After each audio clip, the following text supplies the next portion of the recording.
영적 건강을 점검하라는 제목으로 하나님 말씀하십니다. 때가 되면 점검해야 될 것이 있습니다. 사람이든 물건이든 시간이 올수록 점점 낡아지고 고장나기 때문에 정기적으로 점검을 하지 않으면 안 됩니다. 제때 점검하지 않으면 나중에는 큰 문제와 사고가 발생할 수 있습니다. 여러분 요즘 무엇을 점검하고 계십니까?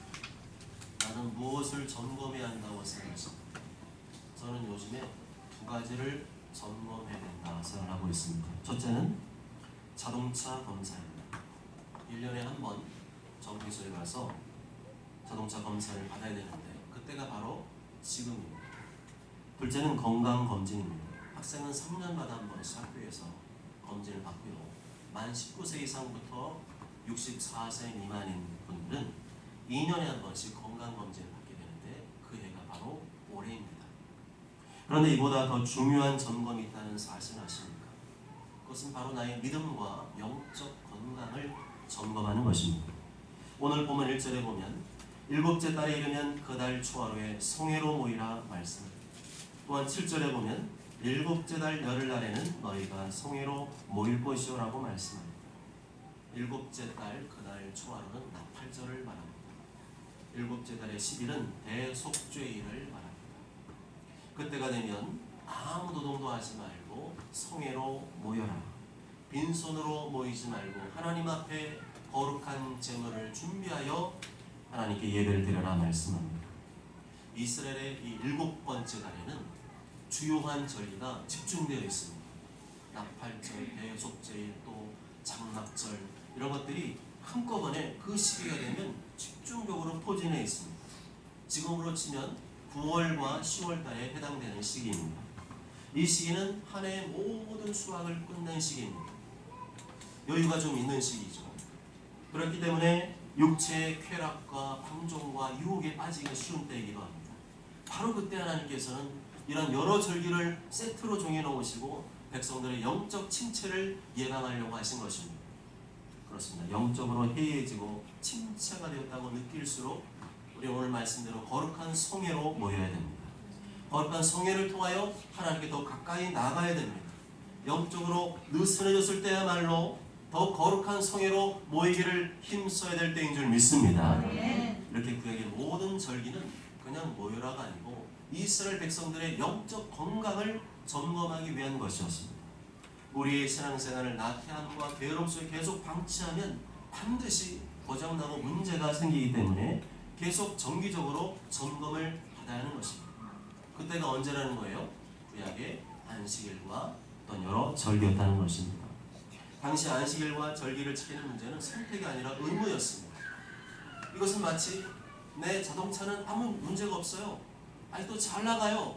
나는 몸이 건강해요. 나는 병원에 갈 필요 없어요. 한다고 해서 이 정기검사가 면제되지 않는 것처럼 안식일과 절기를 지키는 문제도 바로 그런 것이었습니다. 아닙니다. 내 기준으로는 괜찮다고 생각되어도 하나님 기준으로 보면 문제가 있을 것입니다. 나 정도면 신앙생활 잘한다고 생각되어도 그것이 하나님의 기준으로 보면 문제가 있을 것입니다. 중요한 것은 내 기준이 아니라 하나님의 기준인 것입니다. 하나님의 기준은 무엇이죠? 귀찮고 번거로워도 점검하라는 겁니다. 우리가 건강검진 받는 거, 자동차 검사 받는 거 귀찮은 일이죠. 그렇지만 정기적으로 검사를 받고 검진을 받아야 우리의 상태를 알 수 있는 것처럼 하나님께서는 귀찮고 번거로워도 성회로 모여라 말씀하고 있습니다. 하나님께서 하신 안식을 절기가 되면 하던 일을 모두 중단하고 성회로 모여야 됐습니다. 거룩한 예배로 모여서 자신의 영적 상태, 영적 건강을 검진해야만 했습니다. 지금은 우리가 구약의 안식일이나 절기를 문자 그대로 지키지는 않습니다. 그렇지만 그 정신과 원리는 지금도 이어지고 있고 지금도 주일과 그리고 기독교 절기 속에 여전히 흐르고 있습니다. 특히 기독교의 주일과 절기는 모두 예수님과 연관이 있는 것입니다. 항상 예수님이 중심이 되어서 주일을 지키고 예수님이 중심이 되어서 모든 기독교의 절기를 지키는 것입니다. 우리가 주일과 기독교의 절기를 지킬 때마다 반드시 잊지 말아야 될 분은 바로 예수 그리스도이신 것입니다. 디모데후서 2장 8절에 내가 전한 복음대로 다윗의 씨로 죽은 자 가운데서 다시 살아나신 예수 그리스도를 기억하라. 그러므로 함께 하늘의 부르심을 받은 거룩한 형제들아, 우리가 믿는 도리의 사도이시며 대제사장이신 예수를 깊이 생각하라. 예수님을 기억하라는 것은 내가 어떻게 구원받았는가를 믿지 말라는 것입니다. 예수님께서 나의 죄를 대신하여 뒤집어 쓰시고 십자가에 흘려 죽으시고 다시 부활하심으로 우리가 은혜로 구원받았음을 믿지 말라는 것입니다. 이제는 그 은혜를 받았으니 나를 위해 살지 말고 예수를 위해 사는 것을 잊지 말라는 것입니다. 예수님이 없는 사람은 내 마음대로 살아도 됩니다. 내 욕심대로 살아도 되고 노아의 때나 롯의 때와 같이 자기 원하는 대로 살아도 됩니다. 그들에게는 구원이 없기 때문이고 죽은 다음에는 하나님의 심판을 피할 수가 없는 상태이기 때문입니다. 그러나 예수님 믿는 사람은 예수님 은혜로 구원받고 영생을 얻은 하나님의 자녀는 그렇게 살면 안 됩니다. 그것은 전혀 어울리지 않습니다. 그렇게 회개하지 않고 계속 죄와 타락 가운데 살아간다면 롯의 아내와 같은 운명을 맞이하게 될 것입니다.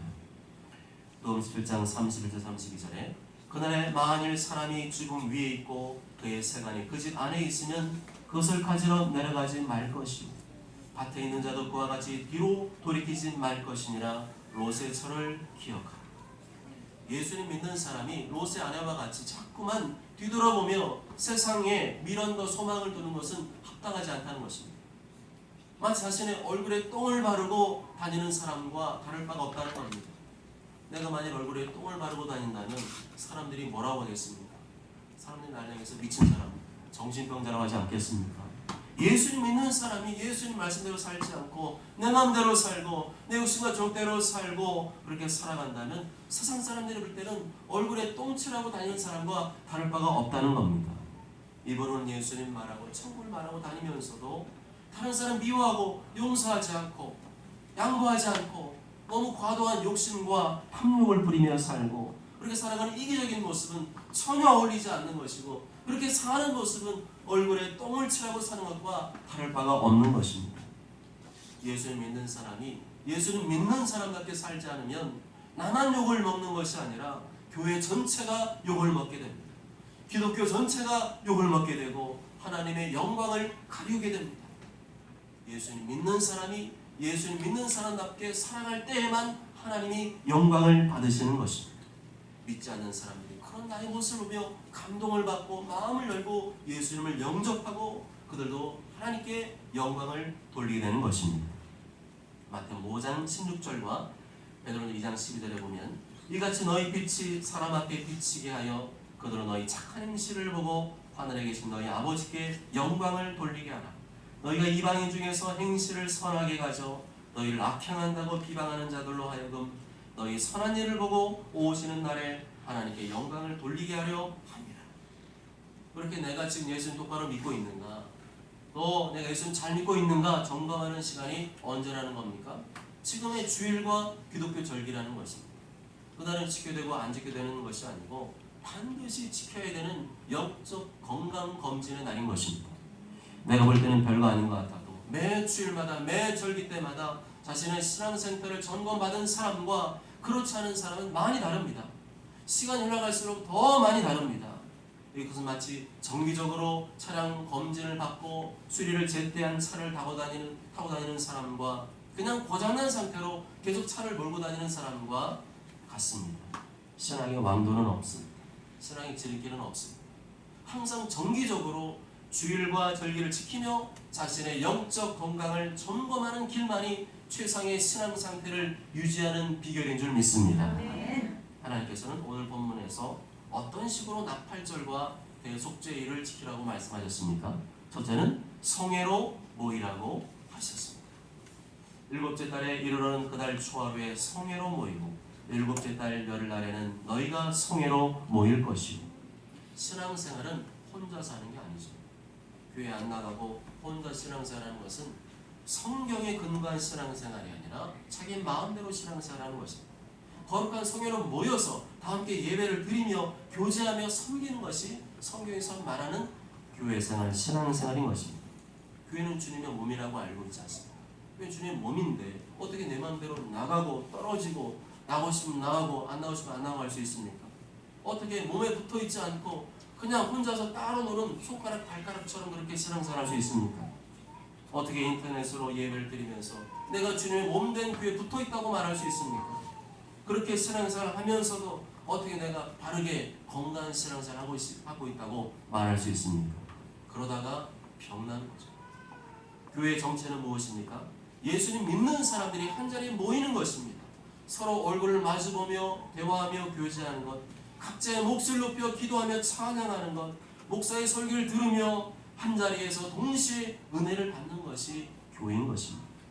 이것은 시간적인 것만을 말하지 않죠. 공간적으로 물리적으로 한자리 다 같이 모여서 하나님을 예배하며 서로의 삶을 나누며 교제하는 모임이 바로 교회인 것입니다.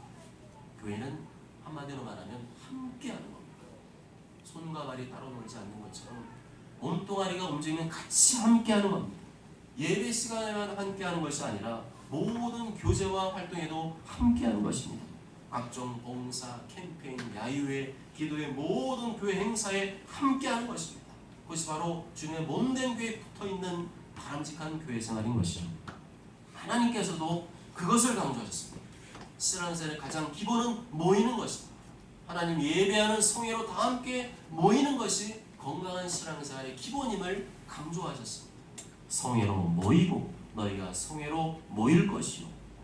아무리 바쁘고 분주하다 할지라도 모이기를 힘쓰시길 바랍니다. 모이기를 힘쓸 때 교회가 건강하게 세워지고 나의 신앙도 건강하게 세워질 줄 믿습니다. 성도의 가장 첫 번째 의무는 모이기를 힘쓰는 것인 줄 믿습니다. 둘째는 아무 일도 하지 말라고 하셨습니다. 성회로 모이고 아무 노동도 하지 말고 성회로 모일 것이요 너희 심령을 괴롭게 하며 아무 일도 하지 말 것입니다. 큰 교회는 성도들이 많다 보니까 주일 예배를 여러 번 나눠서 드리는 경우가 있습니다. 그런데 문제는 주일에 아침에 있는 7시나 그런 일찍 예배를 드린 다음에는 다시 일을 나가거나 놀러 가는 겁니다. 그런 성도들이 큰 교회는 많습니다. 그런데 그건 바람직하지 않습니다. 본래 교회에서 주일 일부 예배를 개설한 이유는 부득이한 사정으로 어쩔 수 없이 11시 예배에 함께 모일 수 없을 때 그런 특별한 경우를 위해서 개설한 것입니다. 큰 교회는 성도들이 많다 보니까 그런 부득이한 경우도 생기게 되거든요. 그렇기 때문에 부득이 일부 예배를 개설하여 드리는 것입니다. 그런데 그러한 취지를 악용해서는 안 됩니다. 부득이한 사정으로 간혹 어쩔 수 없어서 그러는 것이야 이해할 수 있지만 항상 주일 예배를 드리고 나가서 자기 하고 싶은 일을 하고 사는 것은 오늘 말씀에 비춰본다면 바람직하지 않습니다. 오늘 본문에 보면 분명히 말씀하죠. 성회로 모이고 아무 노동도 하지 말고 성회로 모일 것이요 아무 일도 하지 말 것입니다. 주일 예배 드리고 다시 일어나 나가면 안 됩니까? 묻는 분이 있습니다. 그것은 효율성과 합리성으로 따지면 해도 되는 것이지만 하나님께서 명령하신 의도와 취지를 생각한다면 그러한 태도는 하나님의 말씀의 의도와 어긋난다고 생각할 수가 있습니다. 하나님께서 성회로 모이되 아무 노동도 하지 말라, 아무 일도 하지 말라 거듭 강조하셨습니다. 마치 햄버거를 먹을 때 콜라가 반드시 따라가는 것처럼 성회로 모이되 아무 일도 하지 말라, 아무 노동도 하지 말라 거듭 강조했습니다. 거기에는 다 이유가 있으니까 그러겠죠. 무슨 이유 때문일까요? 왜 한자리에 성회로 모이되 아무 일도 하지 말고 모이라고 하신 것일까요? 교회에 나와서도 머릿속에 다른 일이나 스케줄이 있으면 집중이 잘 되겠습니까? 집중 안 되죠. 머릿속엔 예배 후에 될 일들로 가득한데 어떻게 하나님께 온전히 집중하여 예배 드릴 수 있겠습니까? 예를 들어서 어떤 사람은 약속을 잡았습니다. 나는 그 사람과 만나는 시간을 기다려줘서 이렇게 약속 시간이 나왔는데 그 사람이 자꾸만 스마트폰을 들여다보고 안절부절하고 있다면 여러분 어떻겠습니까? 내가 막 얘기를 하는데 귀 기울여 듣는 것이 아니라 자꾸만 건성건성 대답하면 여러분 어떻겠습니까? 그 사람과 마음 편히 얘기하는 게 가능할까요? 이미 마음은 콩밭에 가 있는 사람과 제대로 얘기나 나눔이 되겠습니까? 불편하죠. 그것은 나를 소중히 여기지 않는 태도입니다. 억지로 할 수 없이 나온 것이라 볼 수 있습니다. 하물며 하나님께 드리는 예배를 그렇게 건성건성 드린다면 하나님께서 받으시겠습니까?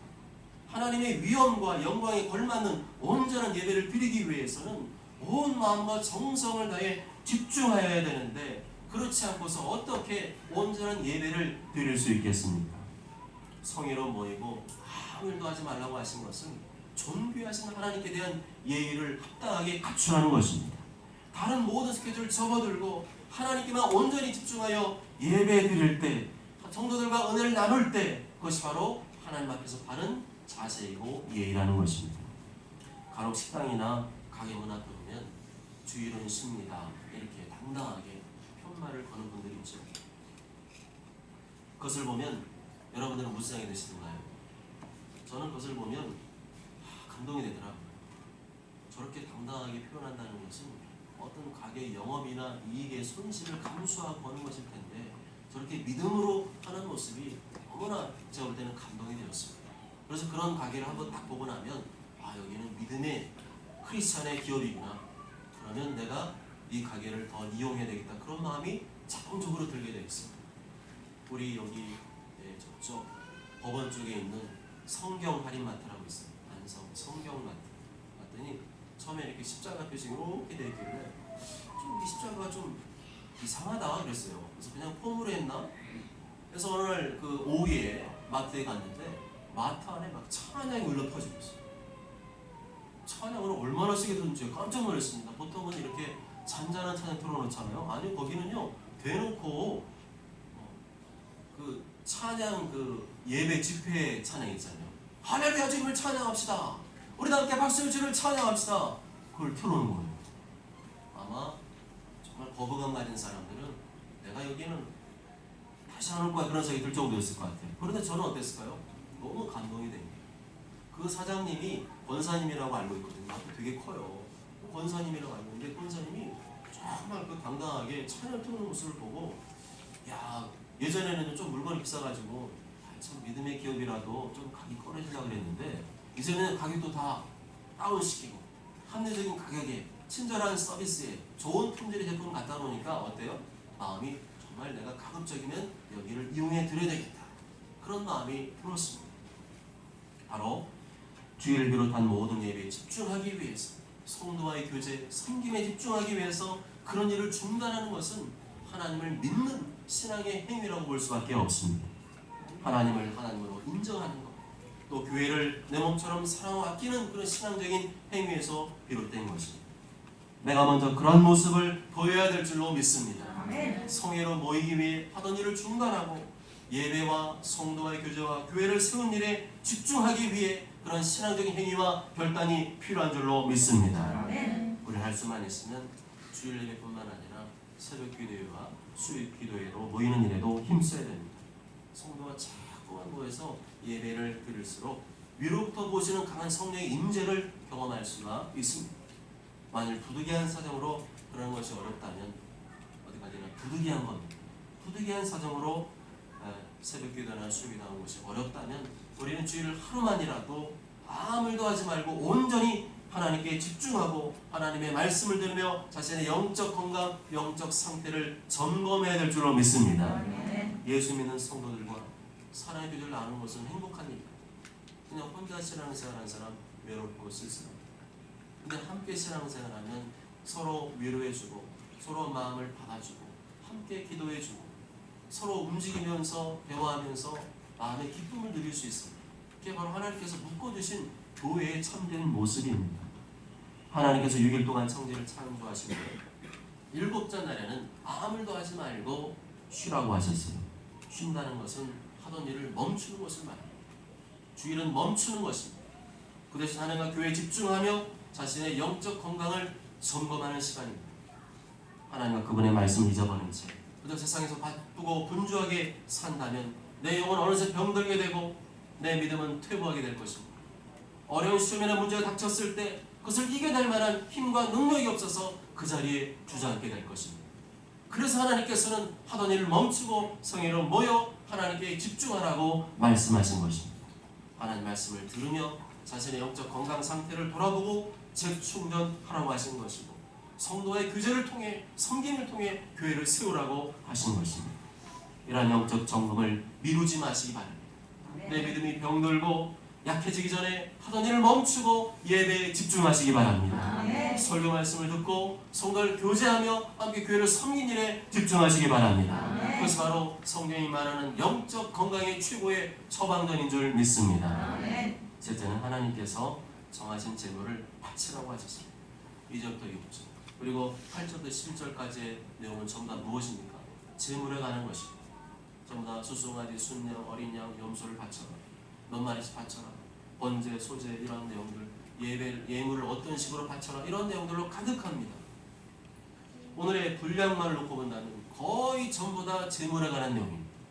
성이라 모이라 아물도 하지 말라 그 말씀 외에는 전부 다 제물에 관한 내용에 집중되어 있습니다. 안타깝게도 성경에서는 이 제물의 의미에 대해서는 구체적으로 설명하고 있지는 않습니다. 그렇지만 분명한 것은 우리가 모를 뿐이지 각각의 제물 속에는 마리 속에는 하나님께 정하신 영적 교훈과 의미가 담겨져 있다는 사실입니다. 다시 말하면 내가 편리한 대로 함부로 바꾸거나 변경하지 말라는 것입니다. 무엇보다 여기서 가장 중요한 것은 제물을 드리는 시기, 제물의 양, 제사의 방식 등은 모두 하나님께서 정하셨다는 겁니다. 예배의 주인은 하나님이시고 예배를 받으시는 분도 하나님이시라는 겁니다. 내 마음대로 하지 말고 하나님의 방식대로 할 때에 하나님 받으신다는 겁니다. 민수기 26장 61절에 나답과 아비후는 다른 불을 여호와 앞에 드리다가 죽었다라 말씀. 나답과 아비후는 제사장이었지만 하나님께서 정하신 불이 아닌 다른 불을 드리다가 그 자리에서 접사고 말았습니다. 하나님을 섬기는 것 중요하지만 올바르게 섬기는 것은 더욱더 중요하다는 것입니다. 내 방식대로 섬기고 내가 편한 대로 섬기고 내가 원하는 방식대로 섬기는 것은 하나님 앞에 또 다른 죄를 짓는 것일 수 있습니다. 이 시대의 나답과 아비가 될 수도 있습니다. 내가 예배의 주인이 되고 내가 하나님 자리에 올라서는 안 되는 것입니다. 오직 하나님의 말씀을 따라 순종하시기 바랍니다. 하나님 말씀대로 올바로 섬길 때 하나님의 은혜가 위로부터 내 심령에 쏟아 부어진 줄 믿습니다. 내 심령에 기쁨이 넘쳐나고 내가 하나님을 만났다고 하는 감격 속에 살아갈 줄로 믿습니다. 마지막으로 넷째는 심령을 괴롭게 하라 하셨습니다. 7절 중반절에 보면 너희가 성회로 모일 것이요 너희의 심령을 괴롭게 하며 암을 더하지 말 것이니라 말씀입니다. 성회로 모이는 것 잘하는 일이고요. 암을 더하지 않고 성회로 모이는 것 잘하는 일입니다. 그렇지만 너희의 심령을 괴롭게 하지 않으면 안 된다 말씀했어요. 너희의 심령을 괴롭게 한다는 것이 무슨 뜻일까요? 이것을 히브리어로 보면 억압하다, 상하게 하다, 순종하다, 복종하다, 겸손케 하다 그런 뜻을 가지고 있습니다. 다시 말하면 나의 모든 의지와 욕구를 다 하나님께 겸손히 복종시키는 것을 말합니다. 왜 찬송소리가 안 나옵니까? 왜 기도 소리가 안 나옵니까? 왜 아멘 소리가 안 나옵니까? 하나님께 겸손히 복종하며 순종하겠다고 하는 마음이 없기 때문이 아닙니까? 그냥 때가 되었으니까 성회로 모여서 하나님께 예배드리고 있는 것은 아닙니까? 성회로 모이는 것 잘하신 일입니다. 오늘 주일 나오신 건 너무 잘하신 일입니다. 하던 일 중단하고 모든 일 중단하고 주일에 나온 것 너무 잘한 일입니다. 그렇지만 하나님 앞에서 내 심령을 괴롭게 하지 않으면 스스로 괴롭게 하지 않으면 하나님께 나의 모든 의지와 욕구를 겸손히 복종시키지 않으면 온전한 예배가 드려질 수 없는 것입니다. 몸뚱아리만 교회 나온다고 해서 예배가 드려지던가요? 예배 순서를 그냥 따라가기만 하면 예배가 드려지던가요? 예배 드리고 싶지 않은데 억지로 나서 예배 드리고 마음은 콩밭에 가 있는데 어떻게 온전한 예배가 드려지겠으며 어떻게 하나님께서 그 예배를 받으시겠습니까? 그럼 어떻게 될까요? 나도 예배 한번 잘 드려보고 싶은데 정말 나도 누군가처럼 예배 시간 하나님을 만나고 성령의 감동받기를 원하는데 그러려면 어떻게 될까요? 너의 심령을 괴롭게 하며 너의 심령을 괴롭게 하며 너의 심령을 괴롭게 하라. 내 심령 내 마음을 괴롭게 하지 않으면 안 됩니다. 내 마음을 겸손히 낮추는 작업 없이는 안 됩니다.